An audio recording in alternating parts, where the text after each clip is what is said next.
નમસ્કાર, આપ જોઈ રહ્યા છો મંતવ્ય ન્યૂઝ અને સૌરાષ્ટ્ર ટુ સુરત સાથે હું છું આપની સાથે નંદની। સમાચારોની શરૂઆત કરીશું, જેમાં રાજકોટ ખાતેથી સમાચાર સામે આવી રહ્યા છે। તો રાજકોટમાં બે સગા ભાઈ બહેન સ્વિમિંગ પુલમાં ડૂબી જવાથી મોત રહી છે। સ્વિમિંગ પુલમાં ડૂબી જવાથી સગા ભાઈ બહેનનું મોત થયું। 7 વર્ષીય દીપેશ ભંડારી અને 5 વર્ષીય દીપિક્ષા ભંડારીનું મોત થયું છે। રૈયાધાર વિસ્તારમાં આવેલા સોપાન હાઇટ્સનો આ સમગ્ર બનાવ છે। સમગ્ર ઘટનાના સીસીટીવી ફૂટેજ પણ સામે આવ્યા છે, જેના બનાવ સંદર્ભે યુનિવર્સિટી પોલીસે તપાસ હાથ ધરી છે, જ્યારે પરિવારમાં શોકની લાગણી ફેલાઈ ગઈ છે।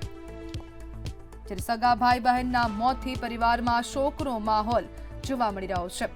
અને આપણી સાથે સંવાદદાતા ધ્રુવ કુંડેલ ફોન લાઈનથી જોડાઈ ગયા છે। જીવ ધ્રુવ, સગા ભાઈ બહેનનું મોત થયું છે સ્વિમિંગ પુલમાં ડૂબી જવાથી, શું કહેશો? પુલમાં ડૂબી જતા ભાઈ બહેનનું મોત નીપજ્યું છે। 7 વર્ષીય દીપેશ ભંડારી અને 5 વર્ષની દીપિકા ભંડારીનું મોત નીપજ્યું છે। ખાસ તો રાજકોટના રૈયા રોડ વિસ્તારમાં સોપાન હાઇટ્સ જે આ બહુમંજિલા જે ઇમારત છે ત્યાંની ઘટના છે। સગા ભાઈ બહેનના મોતથી નેપાળી પરિવારમાં શોકનો માહોલ છવાણો છે। ત્યારે ચોક્કસથી કહી શકાય કે લાલબત્તી સમાન આ જે કિસ્સો છે તે સામે આવ્યો છે અને સમગ્ર ઘટનાના સીસીટીવી પણ સામે આવ્યા છે। બનાવ સંદર્ભે યુનિવર્સિટી પોલીસ દ્વારા વધુ તપાસ છે હાથ ધરવામાં આવી છે। જી ધ્રુવ, આભાર। આજે બપોરે 2:30 વાગ્યાના આસપાસ જ્યારે એના મા બાપ સાફ સફાઈનું કામ કરે છે, અહીંયા છૂટક મજૂરી કરતા હોય છે।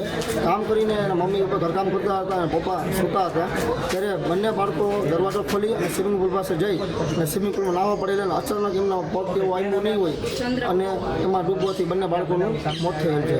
स्विमिंग पुल रैयाधार ड्रीम सिटी के बाजू में सोपन हाइट में स्विमिंग पूल खेलती है और रोज, और उसका ऊपर गेट लगा हुआ है। ऐसा भी नहीं है बच्चा जा सकते, और गेट खुला था ना, वो चले गए खेलने के लिए और गिर के उसको पता नहीं है कि वो क्या होगा, उसको पता नहीं चला ना, तो दोनों भाई बहन स्विमिंग पूल का अंदर चले गए और उतर रहा था, ऊपर से बिल्डिंग से दिखाई दिया और किसी का बच्चा ये देख लो, और देखे तो वो थे ही नहीं ऐसा, उसको पानी से उतर रहा था तो इतना सा हॉस्पिटल लेके जाने का हुआ, इधर आया तो ऐसा हुआ।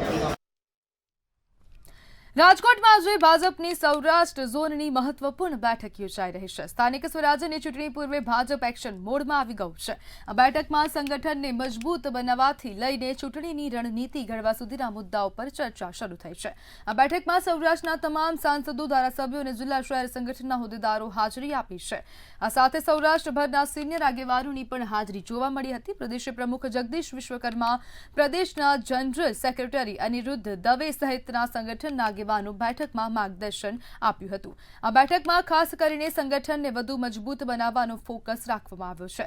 સાથે સાથે આંતરિક જૂથવાદને ડામવા માટે પણ પ્રયાસો હાથ ધરાશે।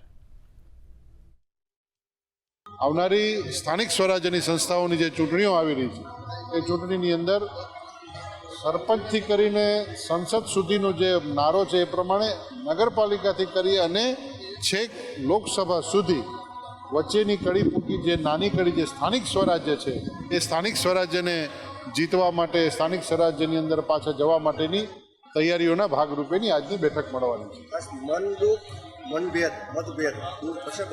ભારતીય જનતા પાર્ટીમાં કોઈ મનભેદ નથી, કોઈ મતભેદ નથી, એક પરિવાર છે, સૌ સાથે મળીને વાત કરે છે અને દરેક જગ્યાએ સાથે મળીને નિર્ણયો લેવાતા હોય છે। અને જ્યારે સાથે મળીને નિર્ણયો લેવાતા હોય એટલે ભારતીય જનતા પક્ષની દ્રષ્ટિએ સંગઠનાત્મક કાર્યો માટે અવારનવાર બેઠકો યોજાતી હોય છે, પરંતુ આ બેઠક અગત્યની એટલા માટે બની જાય છે કે ટૂંક સમયમાં જ સ્થાનિક સ્વરાજ્યની ચૂંટણી જાહેર થઈ રહી છે, ત્યારે મીડિયામાં ઉત્સુકતા હોય સ્વાભાવિક જ છે, પરંતુ આ બેઠક અમારી સંગઠનાત્મક કાર્યવાહીના ભાગરૂપે છે। કોઈ અવગણના આ પાર્ટીમાં ક્યારેય કોઈની અવગણના નથી થતી। દરેકને માન સન્માન, જે જૂનાનું સન્માન, નવાનું સ્થાન, અને આ પાર્ટીમાં દરેક પ્રકાર, દરેક શ્રેણીના કાર્યકર્તાનું યથાયોગ્ય સન્માન થતું જ હોય। સ્થાનિક સ્વરાજની ચૂંટણી પહેલા સૌરાષ્ટ્ર ઝોનની બેઠક છે તે યોજાઈ રહી છે। સીધા જ આપને દ્રશ્ય દેખાડવા માંગીશ સૌરાષ્ટ્ર ઝોનની બેઠક, જ્યાં કહી શકાય કે ધારાસભ્ય હોય કે પછી સાંસદો હોય તેઓ હાજર રહ્યા છે। આ સાથે નવો જે માળખાકીય જે અત્યારે સંગઠનની જે જાહેરાત થઈ તે પણ અત્યારે હોદ્દેદારો આવ્યા છે। ચોક્કસથી કહી શકાય કે એક રણનીતિ ઘડવામાં આવશે આગામી સ્થાનિક સ્વરાજની જ્યારે ચૂંટણી આવવાની છે ત્યારે નગરપાલિકા હોય કે પછી મહાનગરપાલિકાની ચૂંટણી યોજાવાની છે ત્યારે એક આખું આયોજન છે તે બેઠકનું કરવામાં આવ્યું છે. ચોક્કસથી જગદીશ વિશ્વકર્મા તે આવી પહોંચ્યા છે અને તેમના જ માર્ગદર્શન હેઠળ ક્યાંક ને ક્યાંક બેઠકો યોજાશે. જે કહી શકાય કે જે કહી શકાય કે ધારાસભ્ય હોય કે સાંસદ હોય કે પૂર્વ જે સિનિયર નેતાઓ છે તે પણ અત્યારે તેમની ઉપસ્થિતિ પણ જોવા મળી રહી છે. ખાસ ખૂબ જ મહત્ત્વની આ બેઠક કહી શકાય. આ બેઠક જે અત્યારે આગામી સમયમાં જ્યારે ચૂંટણી થવાની છે ત્યારે તેની રણનીતિ ઘડવા માટે યોજાઈ રહી છે. કેમેરા પર્સન લલિત વ્યાસ સાથે ધ્રુવ કુંડેલ, રાજકોટ. રાજકોટમાં પ્રદેશ કોંગ્રેસના કાર્યકારી અધ્યક્ષ ઇન્દ્ર વિજયસિંહ ગોહિલે પ્રેસ કોન્ફરન્સમાં ભાજપ પર આકરા પ્રહારો કર્યા હતા. ટીઆરપી ગેમ ઝોન અને ગેરકાયદેસર બાંધકામના મુદ્દે ભાજપને નિશાને લેતા રાજકોટ ભ્રષ્ટાચારનું કેન્દ્ર બની ગયું હોવાના આરોપ લગાવવામાં આવ્યા. તેમણે કહ્યું કે સામાન્ય લોકોના બાંધકામો પર બુલડોઝર ચાલે છે, જ્યારે ભ્રષ્ટ નેતાઓ સામે કાર્યવાહી થતી નથી.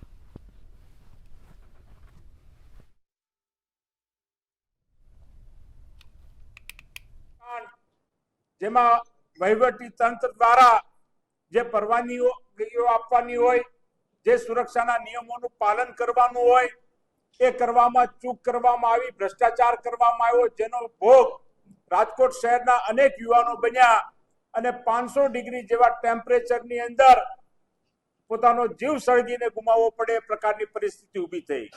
એના પરિવારજનો આજે પણ ન્યાય માંગી રહ્યા છે, પરંતુ ન્યાય મળતો નથી. સાથે સાથે ભારતીય જનતા પાર્ટીના ચૂંટાયેલા નગરસેવકો, કોર્પોરેટરો કે જેમની જવાબદારી છે કે રાજકોટ શહેરમાં કઈ રીતે સુશાસન લાવી શકાય, પરંતુ આ ચૂંટાયેલા પ્રતિનિધિઓ માત્ર ભ્રષ્ટાચાર કરવા સિવાય રાજકોટ શહેરમાં કશું કરતા નથી. જેતપુર શહેર તાલુકા કોંગ્રેસમાં મોટો રાજકીય ઝટકો લાગ્યો છે. કોંગ્રેસના વરિષ્ઠ અને કદાવર કાર્યકર માધાભાઈ વેગડાએ પક્ષમાંથી રાજીનામું આપી દીધું છે. તેઓએ ગુજરાત પ્રદેશ કોંગ્રેસ ડેલિગેટના સભ્યપદેથી પણ રાજીનામું આપી અમિત ચાવડાને મોકલી આપ્યું છે. 1978થી કોંગ્રેસ સાથે જોડાયેલા માધાભાઈ 46 વર્ષથી સક્રિય રહ્યા હતા અને નગરપાલિકામાં 10 વર્ષ સુધી ચેરમેન તરીકે સેવા આપી હતી. જ્યારે સ્થાનિક સ્વરાજ્યની ચૂંટણી પહેલા રાજીનામામાંથી પાર્ટીમાં હડકંપ મચ્યો છે. ટિકિટ વહેંચણીમાં અનિયમિતતા અને આંતરિક અસંતોષને કારણે આ નિર્ણય લેવાયો હોવાનું જાણવા મળ્યું છે. ચૂંટણી લડી અને કોંગ્રેસ છોડી અને સીધા ભાજપના ખેસ પહેરી લીધા હતા. 4 જિલ્લા પંચાયતની સીટ હતી, એમાં પણ એ લોકો કોંગ્રેસમાં લડવા આવ્યા હતા. લડી અને તાત્કાલિક હારી ગયા એટલે સીધા ભાજપના ખેસ પહેરી લીધા હતા. અને 2027ની અંદર આ ચૂંટણી આવે તો આમાં આ રીતના અત્યારના તાલુકા પ્રમુખો અને એની રીતે સેટિંગ ગોઠવી અને નબળા ઉમેદવારો મૂકે છે. કોઈ દિવસ કોંગ્રેસની અંદર આવ્યા ન હોય કે મિટિંગમાં ક્યાંય હાજર ન થયા હોય એવા લોકોને ટિકિટોની ફાળવણી કરવાના છે. એને માટે દુઃખ વ્યક્ત કરું છું અને હું ગુજરાત પ્રદેશ ડેલિગેટ તરીકે હું આજથી કોંગ્રેસમાં રાજીનામું આપું છું. જામનગરમાં રાજકીય ગરમાવો વચ્ચે કોંગ્રેસે મનપામાં ભાજપના 20 વર્ષના શાસન સામે ચાર્જશીટ રજૂ કરી છે. સક્રિય હાઉસ ખાતે યોજાયેલી પત્રકાર પરિષદમાં કોંગ્રેસના પ્રભારી લલિત વસોયા, પૂર્વ સાંસદ વિક્રમ માડમ અને શહેર પ્રમુખ સહિતના આગેવાનો ઉપસ્થિત રહ્યા હતા. કોંગ્રેસે આક્ષેપ કર્યો કે શહેરમાં લોકોને પ્રાથમિક સુવિધાઓ મળતી નથી અને છેલ્લા 2 દાયકામાં અનેક વિકાસ કાર્યો અધૂરા રહ્યા છે. સાથે જ આગામી સ્થાનિક સ્વરાજ્યની ચૂંટણીને ધ્યાનમાં રાખીને કોંગ્રેસે સક્રિય તૈયારી દર્શાવી છે. જામનગરમાં નથી રમી શકાતો. જામનગર કોર્પોરેશનની અનાવડતને કારણે કોઈ પણ સ્પોર્ટ્સ સંકુલ જામનગરની અંદર બની શક્યું નથી. વેસ્ટ એનર્જી કંપની જે છે એ જામનગરની અંદર નજીકમાં જ એનો કચરાનો નિકાલ કરે છે. 4 વોર્ડ તો એવા છે કે જેનાથી પૂરેપૂરા પ્રભાવિત છે. લોકો દુર્ગંધ ભોગવી રહ્યા છે. કોર્પોરેશનોની અંદર આ કંપની સાથે સાઠગાંઠને હિસાબે કોર્પોરેશન એમની સામે પગલાઓ પણ નથી લેતી. જામનગરના ઘણા બધા વિસ્તારો એવા છે કે એ વિસ્તારોની અંદર આજની તારીખમાં દુર્ગંધયુક્ત ફિલ્ટર થયા વગરનું પાણી આપવામાં આવી રહ્યું છે. ગીર સોમનાથ જિલ્લાના તાલાલા અને આસપાસના વિસ્તારોમાં માલધારી સમાજ અને ચારણ સમાજને લઈને એસટીથી ઓબીસી મુદ્દે ચર્ચા તેજ બની છે. સરકાર દ્વારા આ સમાજને એસટીમાંથી ધોરાજીમાં યુવાનની કુહાડી વડે હત્યાની ચોંકાવનારી ઘટના સામે આવી છે. હિમાલય બારૈયાની રૂપિયાની લેતીદેતીના વિવાદમાં નિર્દયતાથી હત્યા કરવામાં આવી હતી. મૃતકના કાકા કુંદનભાઈ બારૈયાની ફરિયાદ અનુસાર આરોપી ભગીરથસિંહ 4 લાખ રૂપિયાની માંગ કરી રહ્યો હતો. ઘટનાથી પૂર્વે બંને વચ્ચે થયેલી વાતચીતનો ઓડિયો પણ વાયરલ થયો છે, જેમાં 70,000 રૂપિયા જમા કરાવ્યા બાદ બાકી રકમ સોમવારે ચૂકવવાની વાત થાય છે. આ ઘટના ધોરાજી નેશનલ હાઈવે પર બની હોવાનું સામે આવ્યું છે. પોલીસે સમગ્ર મામલે તપાસ હાથ ધરી છે.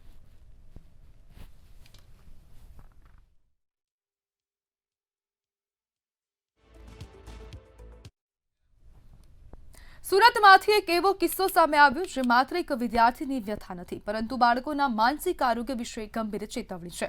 સિટી લાઇટ વિસ્તારની ઇંગ્લિશ મીડિયમ સ્કૂલના પ્રિન્સિપાલ અને શિક્ષક સામે વિદ્યાર્થીએ શારીરિક અત્યાચાર ગુજારવાના આક્ષેપો કર્યા છે. જ્યારે બાળક અત્યાચારથી કંટાળી એક ચિઠ્ઠી લખી આત્મહત્યા કરવા જતો હતો. 14 વર્ષીય વિદ્યાર્થીએ ચિઠ્ઠીમાં લખેલી પીડા દર્શાવે છે કે શાળા જેવી સુરક્ષિત મનાતી જગ્યા પર જો ભય અને દબાણનું વાતાવરણ ઊભું થાય તો બાળક અંદરથી તૂટી શકે છે.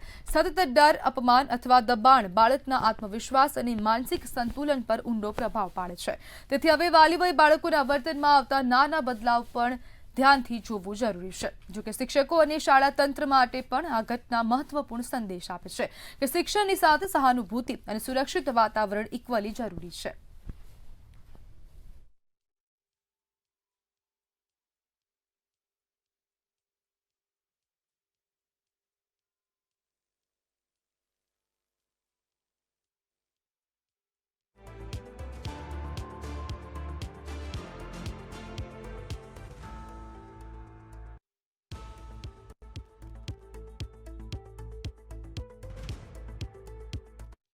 હા, અમારી જે કાર્યવાહી છે તે મેં અત્યારે જ કીધું છે કે આ દીકરાને પણ હું મળવા માગું છું, પણ આજને આજ હું નહીં મળું. એનું કારણ કે એને જે સેટલ થવા દઉં, એ સેટલ થાય પછી હું એને મળવા માગું છું. એની પાસેથી હું સત્ય શોધવા માગું છું. કારણ કે સ્વાભાવિક રીતે બે જે ટીચર હતા અને પ્રિન્સિપલ, એ લોકોની પાસે તો વાત જાણી, તે એ લોકોની જાણી, પણ મારે વિદ્યાર્થી પાસે જાણવું જોઈએ. અને આ વિદ્યાર્થી પાસેથી હું બીજા બી 2 વિદ્યાર્થીને બોલાવી ચોક્કસ જાણકારી લઈશ કે સાચી હકીકત શું છે.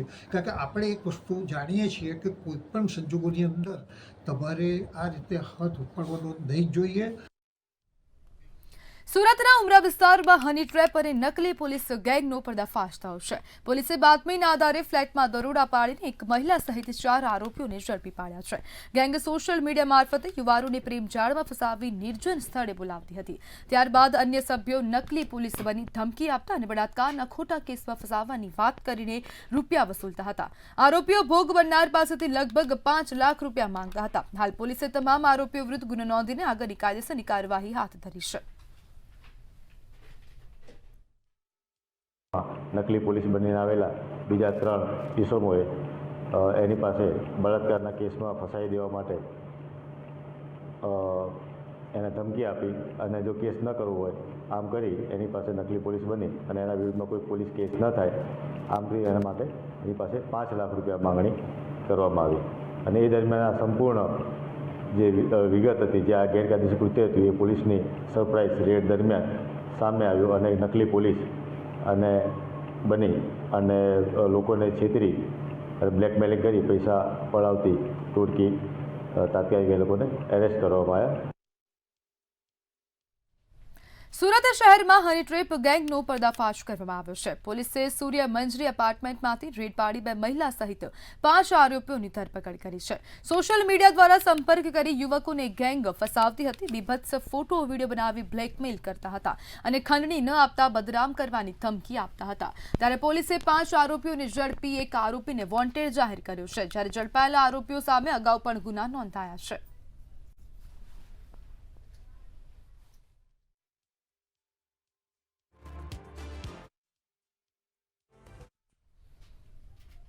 સુરત ક્રાઇમ બ્રાન્ચે 15 વર્ષથી ફરાર આરોપીને ઝડપી પાડ્યો છે. 15 વર્ષથી ફરાર ઇનામી આરોપીને લખનૌથી ઝડપી પાડવામાં આવ્યો છે. 2010ના ધાડ લૂંટ કેસમાં વોન્ટેડ શૈલેન્દ્રસિંહ ઠાકોરની ધરપકડ કરવામાં આવી છે. લખનૌમાં રિયલ એસ્ટેટ એજન્ટ બનીને આરોપી છુપાયો હતો. પોલીસ દ્વારા આરોપી પર ₹30,000નું ઇનામ જાહેર કરાયું હતું. ત્યારે ટેકનિકલ સર્વેલન્સના આધારે દરોડા પાડીને આરોપીને ઝડપી પાડવામાં આવ્યો છે.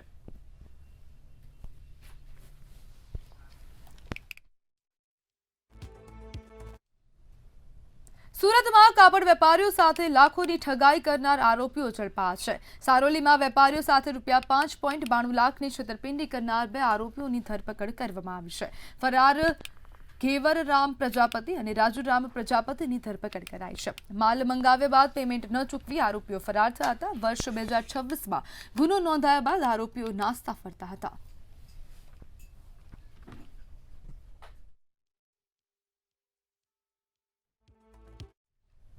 સુરતના ઉમરા વિસ્તારમાં હની ટ્રેપ કરતી ગેંગનો પોલીસ દ્વારા પર્દાફાશ કરવામાં આવ્યો છે.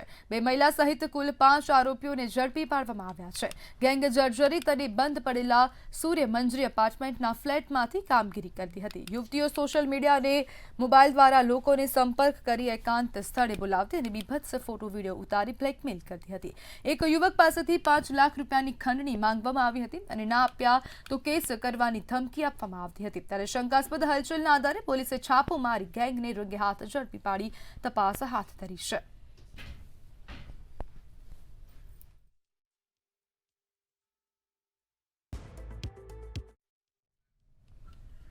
ચોટીલાના નાયબ કલેક્ટર એસટી મકવાણા અને થાનગઢ મામલતદારની સંયુક્ત ટીમ દ્વારા ખનીજ રોયલ્ટી કૌભાંડનો ભાંડાફોડ કરાયો છે. ગુગલિયાણા ગામે આવેલ કેશવ કોલ ઇન્ડસ્ટ્રીના ઓફિસ પર આકસ્મિક દરોડા પાડ્યા હતા. કેશવ કોલ ઇન્ડસ્ટ્રીમાંથી ગેરકાયદેસર કોલસાનું વેચાણ કરાતું હતું. આ ગેરકાયદેસર કોલસાને કાયદેસર બતાવવા માટે રોયલ્ટી પાસ ઇસ્યુ કરાતા હતા. દરોડા દરમિયાન ઓફિસમાંથી કુલ 774 ગેરકાયદેસર રોયલ્ટી પાસ જપ્ત કરાયા છે. આ રોયલ્ટી પાસ સ્વ હસમુખ સચદેવના નામે કઢાયા હતા. આ સમગ્ર કૌભાંડ ઇન્ડસ્ટ્રીના માલિક કૌશિક જાદવ અને રાકેશ જાદવ દ્વારા ચલાવાતો હતો. કાર્યવાહી દરમિયાન કુલ ₹78,80,000નો મુદ્દામાલ જપ્ત કરાયો છે અને આગળની કાર્યવાહી હાથ ધરાઈ છે. થાનગઢ ગુગલિયાણા ગામે આવેલ કેશવ કોલ ઇન્ડસ્ટ્રીની ઓફિસની અંદર આકસ્મિક તપાસણી કરતા તદ્દન ગેરકાયદેસર રોયલ્ટી જે પાસ છે એ પાસ 774 છે એ મળી આવેલા છે. આ તમામ રોયલ્ટી પાસ છે એ જપ્ત કરવામાં આવેલ છે. આ જે રોયલ્ટીના પાસ છે ઇસ્યુ કરવામાં આવેલા છે એ સ્વ હસમુખભાઈ કલ્યાણભાઈ સચદેવ કે જેઓ થાનગઢમાં સર્વે નંબર 209ની અંદર લીજ ધરાવતા હતા. સ્વ હસમુખભાઈ કલ્યાણજી સચદેવ આજથી 5 વર્ષ પહેલા એટલે કે 2021ની અંદર મૃત્યુ પામેલા છે. તેમ છતાં તેઓના નામે આ જે કેશવ ઇન્ડસ્ટ્રી વાળા છે એ તેઓની લીજના નામે આ રોયલ્ટી પાસ ઇસ્યુ કરવામાં આવે છે. ગીર સોમનાથ જિલ્લાના ઉના તાલુકાના નેસડા ગામમાં ચોંકાવનારી ઘટના સામે આવી છે. 2 પિતરાઈ ભાઈઓ વિક્રમ અને મનુએ પોતાની જ પિતરાઈ બહેનનું ગળું દબાવીને હત્યા કરી. હત્યા બાદ ગુનો છુપાવવા માટે તેમને છુપે અગ્નિ સંસ્કાર પણ કરી દીધો હતો. પોલીસે બંને આરોપીઓને ઝડપી પાડી કોર્ટ સમક્ષ રજૂ કરવાની કાર્યવાહી હાથ ધરી હતી. ઉના તાલુકાના ઉના પોલીસ સ્ટેશન હદ વિસ્તારમાં આવતા નેસડા ગામમાં એક બનાવ બનેલો ગઈ તારીખ 20/3/2024ના રોજ. એમાં એક બેન જે દીકરી છે મનસુબેન ગોહિલ નામની દીકરીનું એના જ પિતરાઈ ભાઈઓએ મોત નિપજાવેલું. આ અંગે એમને કોઈ પોલીસને કે કોઈને જાણ કરેલી નહીં. ગામમાંથી પણ કોઈ જાણ થઈ નહીં અને એ દિવસે એના અંતિમ સંસ્કાર કરી દીધેલા. સુરેન્દ્રનગર જિલ્લાના ચોટીલા ખાતે બિરાજમાન ચામુંડા માતાના ચૈત્રીય પૂનમને દિવસે દર્શન કરવાનું અનોખું મહત્વ છે. મોટી સંખ્યામાં શ્રદ્ધાળુઓ પગપાળા ચાલીને ચોટીલા દર્શનાર્થે જઈ રહ્યા છે. ત્યારે પગપાળા જતા શ્રદ્ધાળુઓ માટે રસ્તામાં અનેક જગ્યાએ સેવાના કેમ્પો શરૂ કરવામાં આવ્યા છે, જ્યાં તમામ સગવડતાઓ વિના મૂલ્યે આપવામાં આવી રહી છે. હજારો યાત્રિકો અહીંયા લાભ લે છે. એ અનુસંધાને અમારા સુરેન્દ્રનગરના લોકપ્રિય સાંસદ ચંદુભાઈ શિવરા એમની ફેન ક્લબ ચાલી રહી છે મિત્રોની.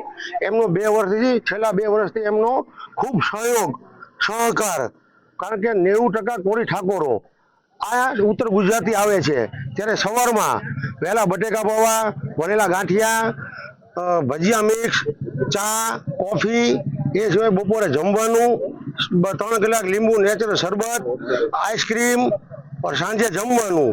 છેલ્લા 15 વર્ષથી બાપા સીતારામની આ મઢોલી છે, અહીંયા સેવા કેમ્પ ચાલે છે.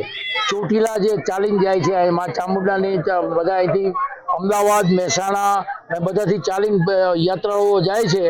એમને અહીંયા મેડિકલ સારવાર, જમવાની વ્યવસ્થા, ચા પાણીની વ્યવસ્થા, રહેવાની વ્યવસ્થા, હજારો માણસો અહીંથી નીકળે છે અને અહીંથી પદયાત્રીઓ નીકળે છે.